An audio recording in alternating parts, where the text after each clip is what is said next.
மணப்பாறை அருகே அரசுக்கு சொந்தமான 50 அடி உயர மலைக்குன்றை தரைமட்டமாக்கி பல கோடி ரூபாய் செம்மணல் கொள்ளை. மாவட்ட ஆட்சியர் உரிய நடவடிக்கை எடுக்க வலியுறுத்தியும் கனிம வளங்களை அரசு பாதுகாக்க வேண்டும் எனவும் பொதுமக்கள், சமூக ஆர்வலர்கள் கோரிக்கை. திருச்சி மாவட்டம் மணப்பாறை அடுத்துள்ள விடத்திலாம்பட்டியில் அரசுக்கு சொந்தமான கன்னிமலை என்ற மலைக்குன்று ஒன்று உள்ளது. சுமார் 50 அடி உயரம் கொண்டது இந்த குன்று. தற்போது இந்த சிறு குன்று மலையை தரைமட்டமாக்கிய மணல் கொள்ளையர்கள் கடந்த 10 நாட்களுக்கும் மேலாக தினசரி 100 லாரிகளில் குன்றை உடைத்து அதிலிருந்து கிடைத்த செம்மணலை அள்ளி கடத்தி வந்ததாக கூறப்படுகிறது. காலையில் தொடங்கி மாலை வரை தினசரி நூற்றுக்கணக்கான லாரிகளில் திருச்சி திண்டுக்கல் பைபாஸ் சாலையில் எவ்வித தடையுமின்றி, எந்தவித அனுமதியுமின்றி கடத்தி சென்றதாக கூறப்படுகிறது. இந்நிலையில் அப்பகுதியைச் சேர்ந்த பொதுமக்கள், சமூக ஆர்வலர்கள் தொடர்ந்து இதுகுறித்து புகார் செய்தும் எந்தவிதமான நடவடிக்கை எடுக்கப்படவில்லை என கூறப்படுகிறது.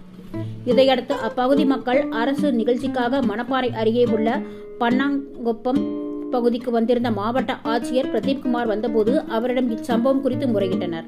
தினசரி 100 லாரிகளில் மணல் கடத்தப்படுகிறது என்பதை கேட்டு அதிர்ந்து போன ஆட்சியர் உடனடியாக நடவடிக்கை எடுக்க மணப்பாறை வட்டாட்சியருக்கு உத்தரவிட்டார். இந்த தகவல் வருவாய்த்துறையினர் மூலமே மணல் கொள்ளையர்களுக்கு சென்றதாகவும், ஆய்வு என்பது கண் துடைப்பாக